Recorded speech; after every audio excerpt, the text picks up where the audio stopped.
ஒரு இளைஞன் அந்த ஞானி கிட்ட காதலுக்கும் கல்யாணத்துக்கும் என்ன வித்தியாசம் சாமி அப்படின்னு கேட்டான்.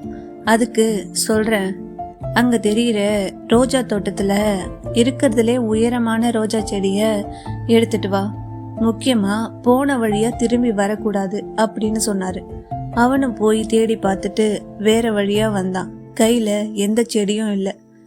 ஏன் எடுத்துட்டு வரலன்னு அவர் கேட்டதுக்கு, முதல்ல ஒரு உயரமான செடி இருந்தது, இன்னும் கொஞ்சம் தூரத்துல அதை விட உயரமான செடி இருந்தது, இப்படியே தேடி போனேன், கடைசியா எல்லா செடிகளும் குட்டையா இருந்தது. நீங்க போன வழியா வரக்கூடாதுன்னு சொன்னதால எதையும் பறிக்காம வந்துட்டேன்னு சொன்னான். இதுதான் காதல், ஒண்ணுக்கு ஒண்ணு பெட்டரா தெரியும், கட்டுப்பாடு இல்லாம போய்கிட்டே இருக்கும் அப்படின்னு சொன்னாரு. அப்போ கல்யாணம் அப்படின்னு கேட்டதுக்கு, அங்க தெரியுற சூரியகாந்தி செடியில உனக்கு பிடிச்சத பறிச்சுட்டு வான்னு சொன்னாரு.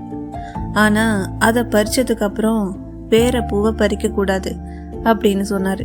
அவனும் போய் அவனுக்கு பார்த்ததும் பிடிச்சத பறிச்சுட்டு வந்து கொடுத்தான். இதுதான் அழகான செடியா அப்படின்னு கேட்டாரு.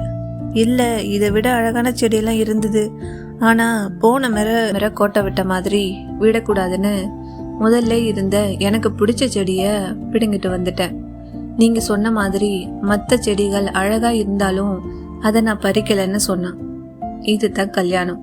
இதைத்தான் நம்ம சமுதாயம் நமக்கு சொல்லி கொடுக்குது, ஒழுக்கத்தையும் கட்டுப்பாட்டையும் அப்படின்னு புரிய வச்சாரு. இது மாதிரி ஸ்டோரி உங்களுக்கு பிடிச்சிருந்ததுன்னா லைக் அண்ட் சப்ஸ்கிரைப் பண்ணிக்கோங்க.